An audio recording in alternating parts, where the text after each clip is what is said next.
waiting on a load to come up that would take us back or somewhere back near home. Truck stop. It's a big truck stop. It was half empty the entire time, so there's not a lot of traffic up here. We're in the southern third of Michigan. I know there's not a lot of industry up here. Hardly any truck traffic, really. Not what I'm used to seeing. Finally found a load from Grand Rapids to Pandora, Ohio, which I've never heard of. That's about 45 minutes away from home.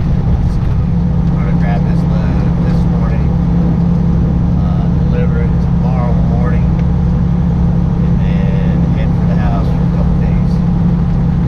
Start looking for loads on Friday or Saturday.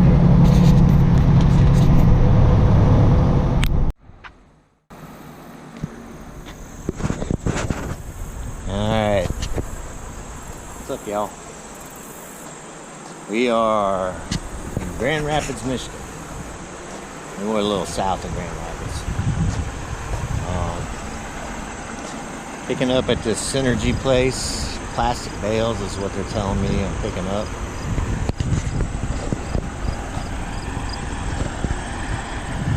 That is the facility. Those 5 docks right there. That's Clark's. I don't know what that is, but it's pretty nice up here. Little stream down there. Nice little place.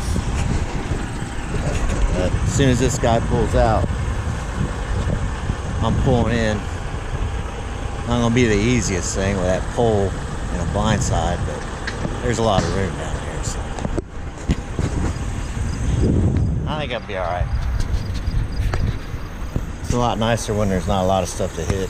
Just that pole, which just tears my stuff up, nobody else's, but I think I can avoid it pretty easily. They told me pick any door I wanted, so that's what I'll do. I'll get her angled down there, and whichever door it lines up with, that's the one I'll take.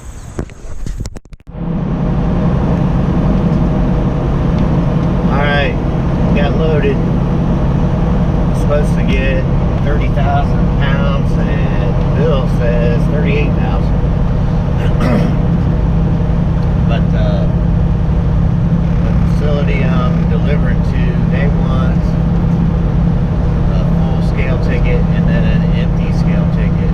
So I'm pretty sure my weight's okay. I'm guessing I'm at about 30, 31 on my drive. Probably about the same on the trailer, but we're gonna find a scale and weigh it just to be sure.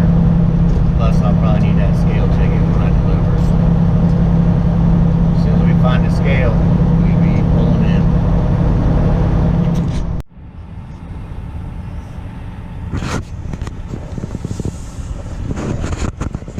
All right, truck stop. This one's in Battle Creek, Michigan. It is a TA. Pretty big one. They must have close to 300 parking spots here. You can see there's some reserve parking up in front of those guys. Probably 20 spots. There's some handicaps. And then you got all this. You got a whole nother back road back here. And it runs all the way out to, I don't know if you can see that light pole out there or not. But big place. The store's big, and there's a restaurant inside called Countryside. Country Pride, my bad. This is off I-94, exit 104, TA. Food was really good. I had a ribeye steak. It's a little pricey, but it was good. And shotgun. She had the chicken teriyaki stir fry. She enjoyed hers as well, so pretty good food. More like home cooked, home cooked meal rather than the fast food we've been eating. We ate at Hardee's this morning, and that was in Matthews, Michigan, at a Love's Hardee's, and the breakfast, it was horrible. Biscuits and gravy. We got biscuits and gravy. I love biscuits and gravy. Now, McDonald's biscuits and gravy's pretty good,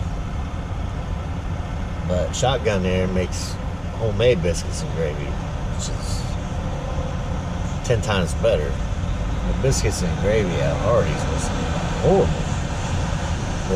It tastes like, it almost tastes like paste, like when you used to make paste when you were a kid out of flour and water. It was horrible, and they only give you one biscuit. So lesson learned: we'll never eat breakfast at Hardee's. Now, I did have a roast beef sandwich there the day before, and it was pretty good, but they should probably stick to what they know. Roast beef. Stop expanding their menu. This is a pretty nice place. See something over there. I have to get my binoculars out, see what that little opening is over there. Farmer there getting his beans off.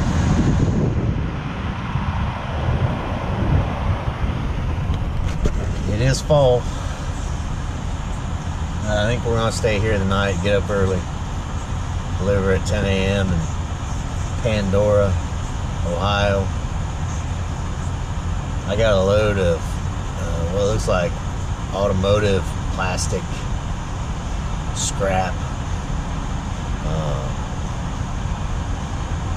It's in bales, like you throw in a baler and crush and then bale up a baling wire. So it's obviously going to be recycled, but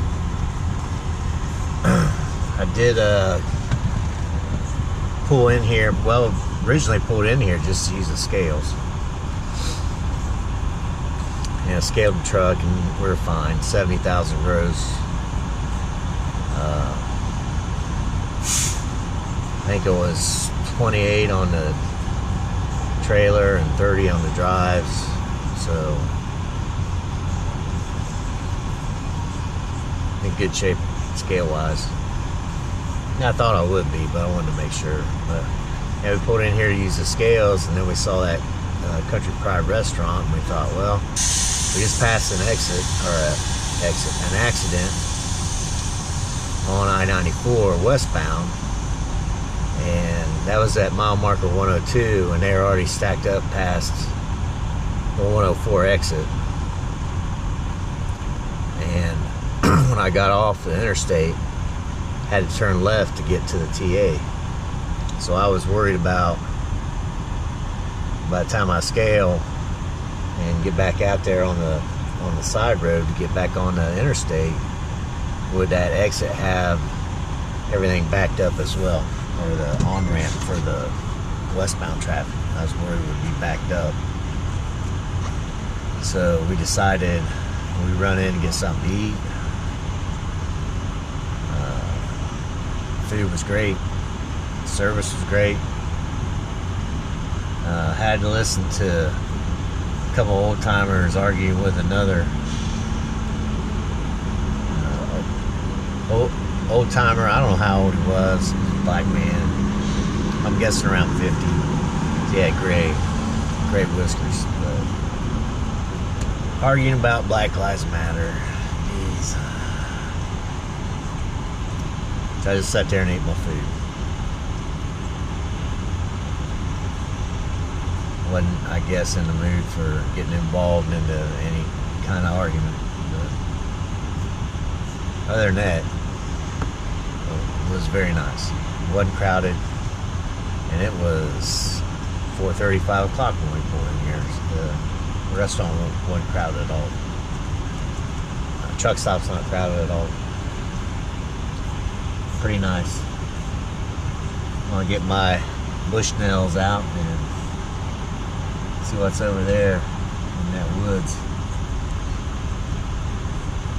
Looks like it could be like on the edge of a golf course or something. I don't know. That opening's something. I'm gonna check it out. I think we'll just stay here tonight, get a shower, binge watch some of the ranch, get up early and deliver, and head for home.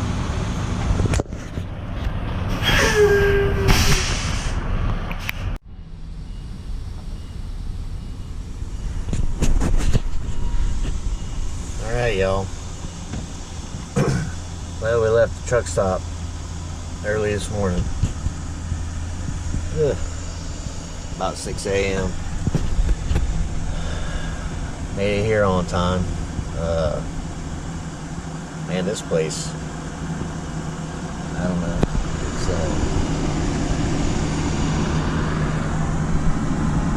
It's a recycling place.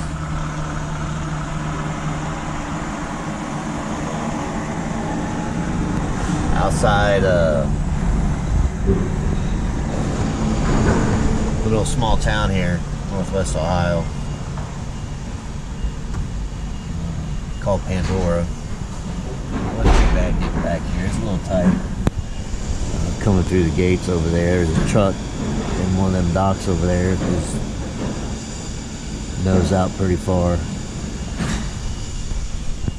When I pulled in, I was in no position to get through there, and the guy pulled in behind me, but luckily he was on the CB, and he said, hey, I can back up if you want to try to get through there. And so he backed up, and I backed up and made it through, so not too bad getting in here. But, now the truck stop was a challenge, and that Schneider driver, and I showed you that driver earlier, but I'll put a short clip of that video in here again where that Schneider driver parked, and he stayed there all night. Was still there.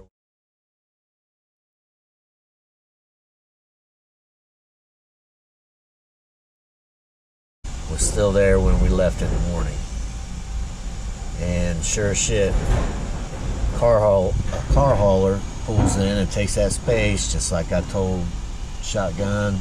I said someone's gonna park right there, and it's gonna make it impossible for anybody to make the turn out of here. And that's what happened. So to get out of the truck stop, I had to pull up and turn right, go all the way around, and of course there was more car haulers parked down on the right side, but I was able to set that turn up because I was already out in the middle. From where I was parked, there's no way I could have pulled out and missed the nose of both the trucks beside me, and then made that right turn around that car hauler. There would have been no way. But I don't understand these guys. I mean, that Schneider truck, he pulled in there. There was over 100 spots in that truck stop. Over 100. And half of them you could pull through the park. That's what I did. I went back, turned around, pulled right up into a spot, and he had to back up. I just don't understand. Now, I understood if the guy was there, turn that down, taking his break. That's what I thought he was doing initially. Because, why park air along the edge of the parking lot where you're going to be in the way unless you're just getting your half-hour break. But even then, the parking lot was so wide open. I mean, go back there and park across 6 spots if you want at that point, if you're just taking a half-hour break. But that's crazy. And as we left, I noticed the rest areas, the exits, they were full again. So a lot of traffic back out on the highways and interstates, and it seems to be worse on east-west routes than it is on the north-south. But at any rate, we're here on time. At the gate it said you had to wear a hard hat, reflective vest, and steel-toed shoes, and a mask. All I have is a vest and a mask, which I put on. But pull back here and no one's wearing anything. And they've got, they're unloading me right now. The green light.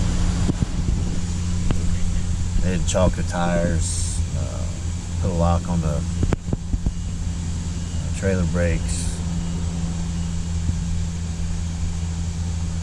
So I don't, people up front must not make it back here very often. But anyways, we're getting unloaded. And then we're gonna head home. Hopefully make it to the Loves and Upper Sandusky. Down to a quarter tank. So gotta refuel. Then go home.